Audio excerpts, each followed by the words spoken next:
All right, let's talk about something that's, well, it's just one of the toughest, most stressful things a caregiver can face. What do you do when someone you love with dementia just won't eat? It feels like a battle, right? But today, we're going to flip that script. We're going to turn this fight into something you can actually understand and, more importantly, manage. So let me tell you about Rick. His story might sound a lot like yours. He's taking care of his mom, and she starts pushing food away. And his first thought, oh, she's just being picky. I mean, we've all been there, right? It seems so simple, but that simple thought, well, it turned out to be a really dangerous assumption. Then he put her on the scale. 9 pounds. Gone. In just 3 weeks. Think about that. That is a huge drop. And just like that, this little picky habit wasn't a quirk anymore. Not at all. And that's the moment, you know? The one where your stomach just drops. You realize, oh, this isn't about dinner. This is a red flag, a signal that something much bigger is going on. And suddenly, the stakes are incredibly high. And this is where it usually goes, right? To this mealtime standoff. You're holding the fork, they're turning their head away, and you can just feel the tension in the room cranking up. It's this impossible battle of wills, and let's be honest, nobody wins.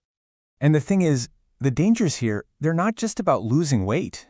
It's like a line of dominoes, and food refusal is the first one to fall. It starts with the obvious, malnutrition, dehydration.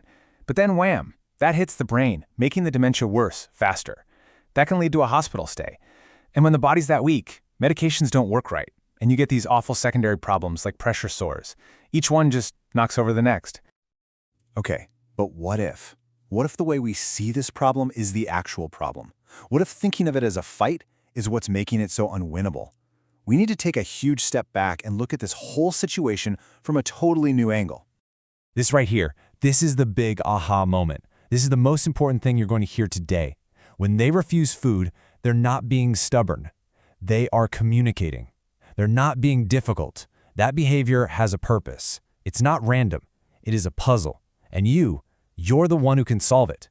Seriously, if you get this one thing, it changes the entire game. So how do we solve this puzzle?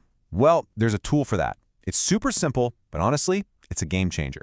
It's called the E.A.T.S framework. And yeah, you can basically think of it as your secret decoder ring for figuring out what's really going on. All right, let's get our detective hats on.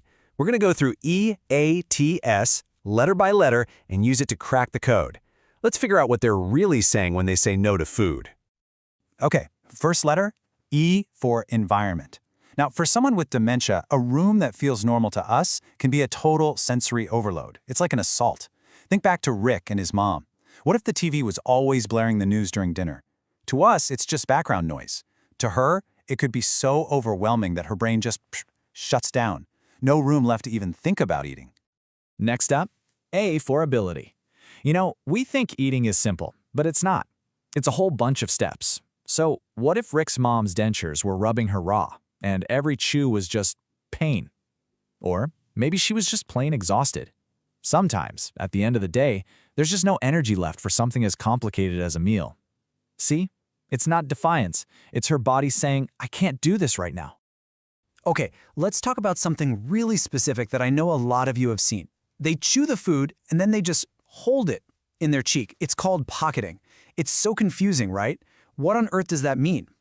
That is a classic ability problem. It's about motor planning. Basically, the brain knows it's supposed to swallow, but the signal to the throat gets scrambled. It can't coordinate the muscles. So the solution isn't to say, just swallow. It's to outsmart the problem. Switch to things that are easier to swallow, like smoothies, or purees, or yogurt. You're just bypassing that broken connection.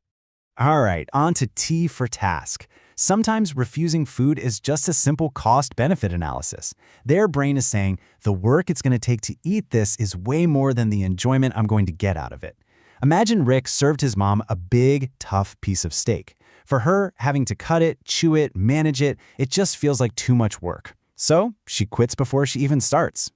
And finally, we have S for stress. And please listen closely to this one, because it is so often overlooked, but it's frequently the real culprit.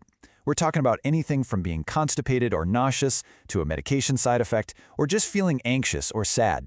I mean, think about it. When you feel sick or stressed, you don't want to eat either, right? And sometimes it's about control.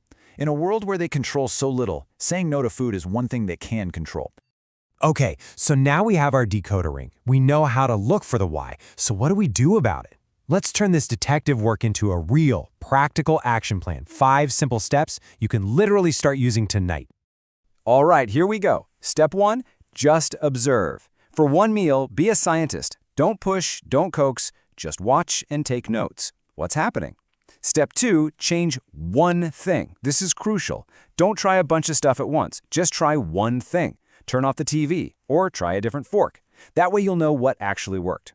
Step 3, build momentum. Start with an easy win, something you know they love, even if it's just a sip of juice or a bite of a peach.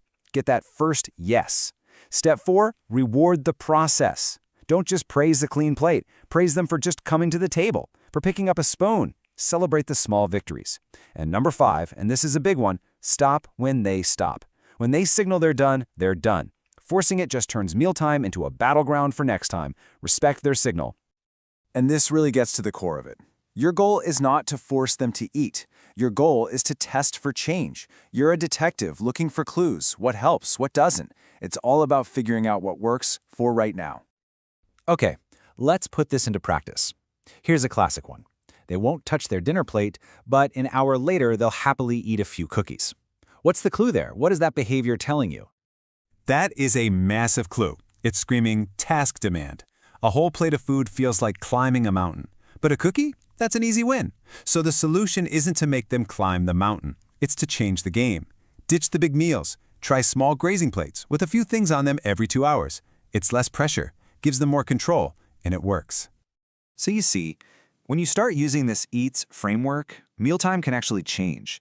It can stop being this source of dread and become, well, maybe even a moment of connection and a chance for real nourishment.